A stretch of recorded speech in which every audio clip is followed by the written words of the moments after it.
stuff in both games over the Easter round. So I've gone Johnny Lomax as mine. What about you? Well, that was all very analytical, Mark. I'm impressed. I'm going to go for a different player then that has played in matches. I'm going to go for Fanua because his tackle busts over the weekend were phenomenal, and whether or not he's turned a corner, I don't know, but he's seems to have improved massively the last few weeks for Castleford. Yeah, and he obviously was in both stats rounds ups and featured in 2 wins, so can't argue with that either.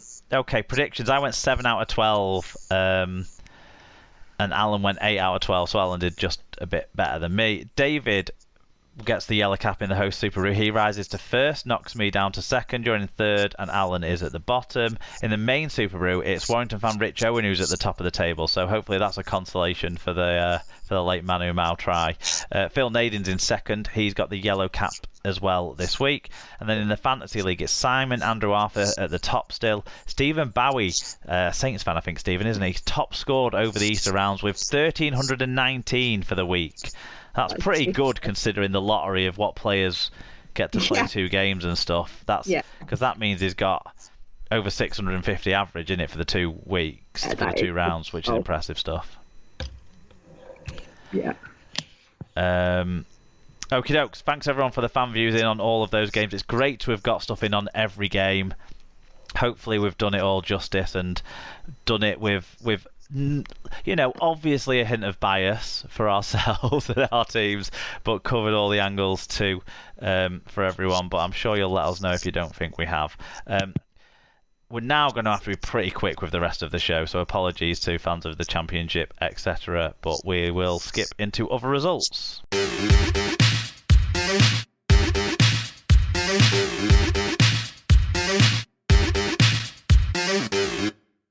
Okay, so on to other results. In the Championship, it was round 8, and it finished Widnes 6, Lee 36. Yeah, Paul O'Brien got in touch. He said, Lee just too strong for Widnes. Silly errors proving costly for the Vikings. Good to be back home and bring on Batley next week. Featherstone 58, Barrow 6. Batley 36, Dewsbury 20. It was Bradford 17, Halifax 20. Just a note on that one. Halifax had a player sent off like on the first set or something of the game and still won. In the first minute, didn't they? Yeah, Bradford are in a bit of a slump at the moment. I wonder if John Keir's under pressure, but we'll ask Alan about that next time he's on, I think. Yeah. Sheffield 30, London Broncos 10. It was York 38, Newcastle 6. And Whitehaven 22, Workington 14. Always in our shadow said, FC youngsters show the passion missing from the first team. I guess you got some players on loan at Whitehaven then, have you? Yeah, Davy Litton, Jacob Hookham and Marcus Walker. Have you seen Davy Litton's 40-20 save? No. So Workington kicked what for all the money looked like a 40-20, and Litton dived from about 2 metres inside play, got it as it was, I don't know, 2 foot off the floor, batted it in at full stretch, and then just, a player picked it up the ball and they cleared the line. Really impressive. Yeah, good effort. Shoddy Mungo, Alan said, typically intense derby with some actual good attacking play before the weather turned all Cumbrian. Workington perhaps a little unlucky, but if they take their form in derby matches into other league fixtures, they should have a chance to stay up. Yes. In the standings would maybe suggest otherwise, wouldn't they? But Featherstone keep their 1 point lead over Lee at the top. They're on 15 and 14 points respectively. York on 12 are third, with Barrow on 11 in fourth. Batley are fifth, then a group of 5 on 8 points. Sheffield, Halifax, Widnes, Bradford and Newcastle. Whitehaven are 11th, Dewsbury 12th, London 13th and Workington are bottom. They've yet to pick up a point. Couple of bits of Championship news. Martin Riley has left Sheffield and has signed for Batley. And Championship leaders Featherstone have signed former Toulouse playmaker Jonathan Ford. The 32-year-old had been without a club since leaving the French side, but we know that Mark Carrella's already at Fev, and Jonathan Ford's gone and joined him. So they're trying to get promoted by buying all the players that stopped him getting promoted last year. Yep. And in League One, it was round 4, which finished Rochdale 34, Oldham 18, Hunslet 16, Keighley 20, Doncaster 52, Cornwall 16, Midlands 50, London Scholars 28, and Swinton 6, North Wales 13. Yeah, that last one was probably the most interesting result there. Maybe a bit of an upset, but it means North Wales are top with a 100% record after 4 games. Swinton, Rochdale and Keighley all have 6 points. Keighley are also on a 100% record because they've only played 3 games so far. Doncaster and Midlands have 4 points, then Oldham and Hunslet both on 3 points. Scholars, Cornwall and West Wales are all still to get off the mark. And in League One news, Hull KR have loaned out forwards Connor Moore and Daniel Okoro to League One side Hunslet for a 2-week initial loan period. Yep, so in the NRL it was round 6, and it finished Raiders 12, Cowboys 18. And NRL Review is back. NRL Review on this one said Casanova Holmes was impressive, but it took some time to get back into it after trailing the Lime Factory 12-0 early. What a time for reverse cowgirls. The Rabbitohs 36, Bulldogs 16. Alan Walker said Bunnies bash Bulldogs, Cook kills canines, Walker whacks whelps, Murray murders mongrels. Classic commentary. Gus responding to Cam Smith, I don't know Cam, you're the ref. Good Friday, glory, glory. Panthers 40, the Broncos 12. And Alan Walker said Panthers win at home shock. Renault, Walters and the Broncos played well, but they had no chance really. Penrith just match every team set for set, bash them in defence and turn on the style to beat all comers. Stars, novices and workhorses all shine. Watch it back. It's a shame that they didn't get to play Saints really, isn't it, in a World Cup Challenge match. Anyway. Yep, it finished the Sea Eagles 26, the Titans 18. Storm 34, the Sharks 18, Roosters 22, Warriors 14, the Dragons 21, Knights 16. Yes, an NRL Review said the mothers-in-law, which I think are the Dragons, and their fine upstanding players finally got another win thanks to big efforts from Ben K. Hunt and Jaden Sewermouth. The LGBTQI guy was hardly spotted for the not days. I don't understand any of that last bit. Oh, not days, nights. Right, yeah. Okay. I'm glad you explained that one.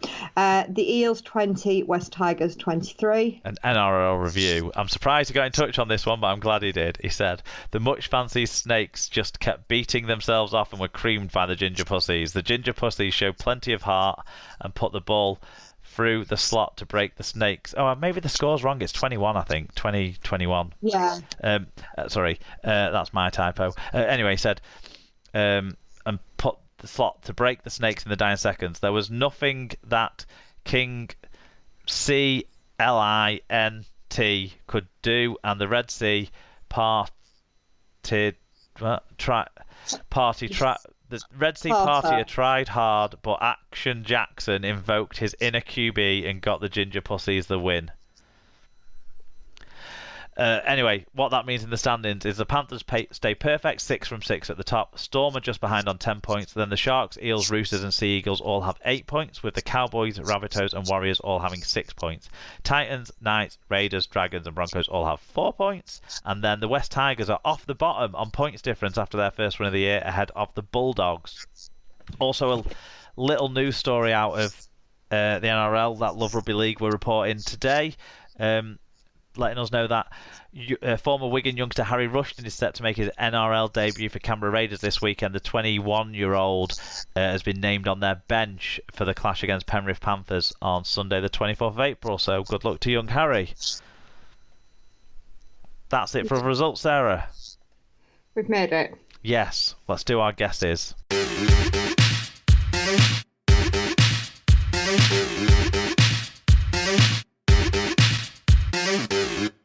Predictions time, round 10 of Super League, and for some reason some of the teams are being forced to play on Friday night.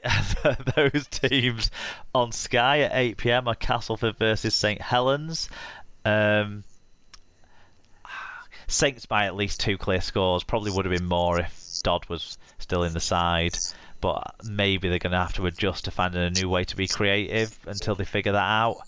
And they've got maybe a little bit of injury problems in the back row, haven't they, and suspension problems there. So I'm going to stick with Saints by 14. What about you? Saints by 12. Yep.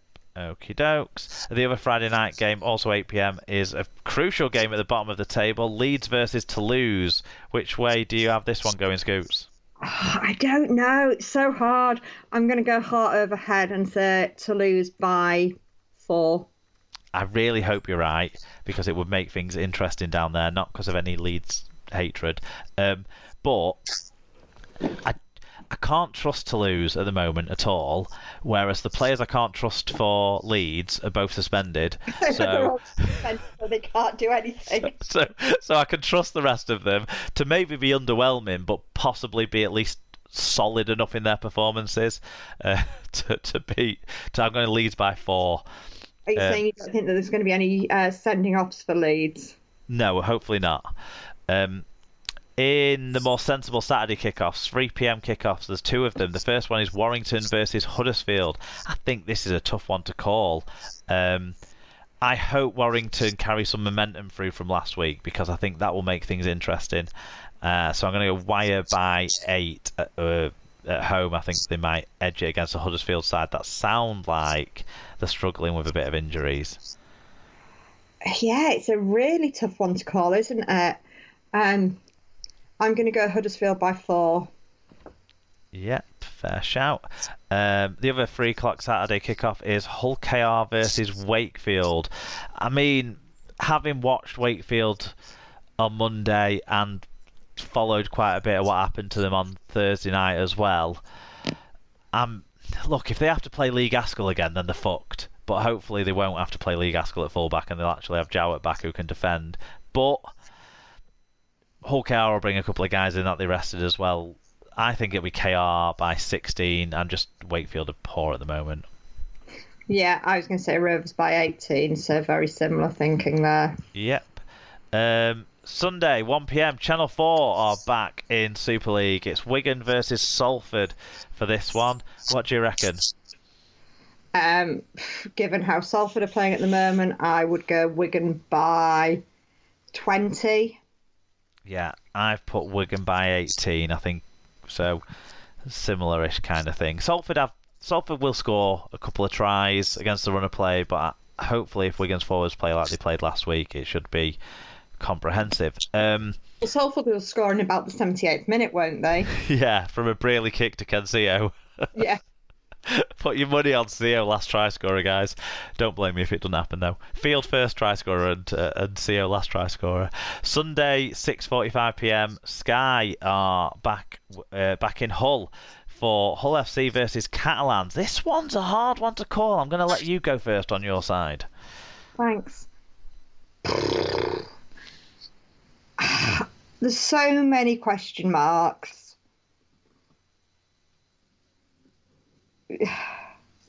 Again, head versus heart.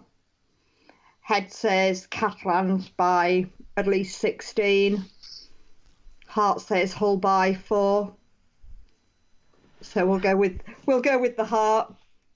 Yeah, do you know what? I'm going with your heart as well. I think you might carry a bit of momentum after last week. I think it might help the morale with some of your egos, and also Gale won't be playing, which might help. Catalans,